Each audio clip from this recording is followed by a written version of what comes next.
सबसे पहले देखो सैल्यूट है उन यूपीएससी एस्पायरेंट्स को जो पिछले 48 घंटों से, जब से ये घटना घटी है ना, तब से लेकर अभी तक प्रोटेस्ट साइट पे मौजूद हैं। और इवन देखो सैल्यूट है उन यूपीएससी एस्पायरेंट्स को भी जो किसी कारणवश यहां नहीं आ सके, लेकिन ऑनलाइन पूरी तरह से साथ हैं यूपी अपनी साथी यूपीएससी एस्पायरेंट्स को जस्टिस दिलाने के लिए।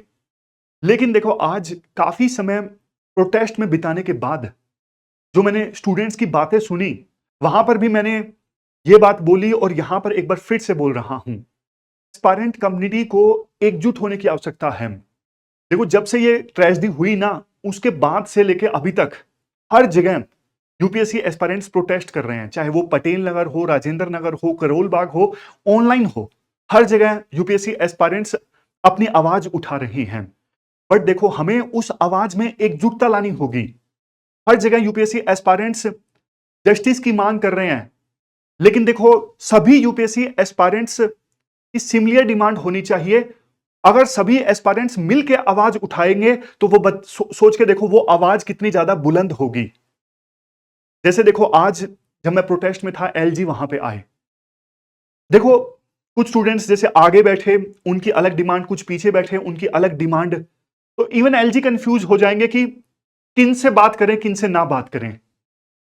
समझ गए? तो देखो कुछ डिमांड्स वहां पे कोलेट करने की कोशिश की, डिमांड्स जैसे कि देखो ट्रांसपेरेंसी इन कैजुअलिटीज। देखो वहां पे ना प्रोटेस्ट में जब स्टूडेंट से बात की, अभी भी बहुत सारे स्टूडेंट्स ऐसे हैं जिनको डाउट है, कुछ तो यकीन के साथ बोल रहे कि पुलिस कैजुअलिटीज के आंकड़े छुपा रही है।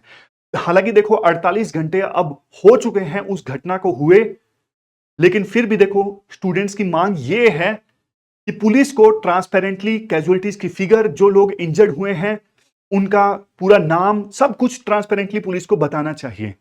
फिर उसके बाद दूसरी डिमांड कंपनसेशन की।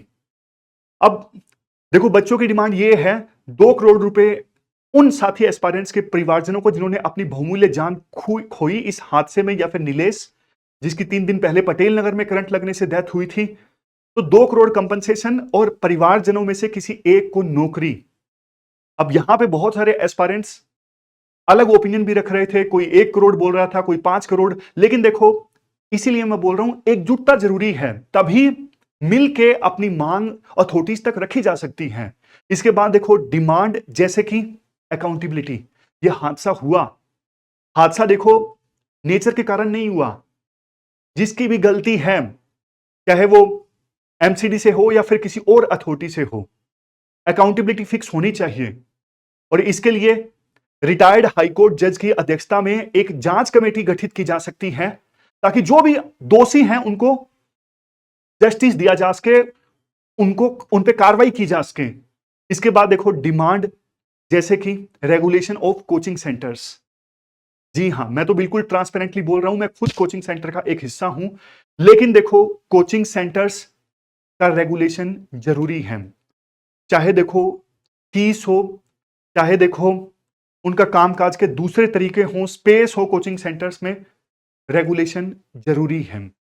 सेफ्टी नॉर्म्स का कंप्लायंस जरूरी है, कोई कॉम्प्रोमाइज हो ही नहीं सकता। स्टूडेंट है तो टीचर है, स्टूडेंट है तो कोई कोचिंग है, स्टूडेंट के बिना कुछ भी नहीं है।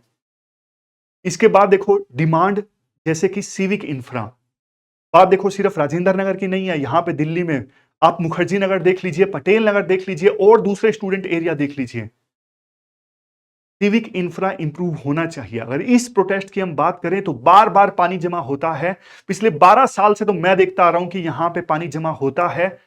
ऊपर देखोगे तो तारों का जाल मिलेगा आपको। तो सिविक इंफ्रा में इंप्रूवमेंट होनी चाहिए। आज बच्चों से जब बात की, कुछ बच्चियों ने रैश ड्राइविंग की शिकायत की, सेफ्टी इश्यूज हैं।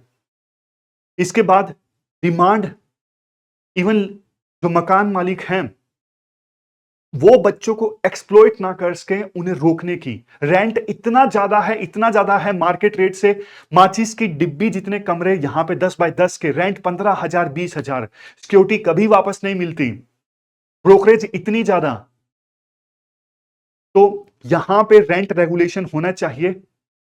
और जो टीनेंट्स हैं उनको देखो, उनकी सहायता के लिए, उनकी असिस्टेंस के लिए एक बिल पहले आया था, कभी पास नहीं हो उसका, तो सरकार को इस मामले में कुछ करना होगा।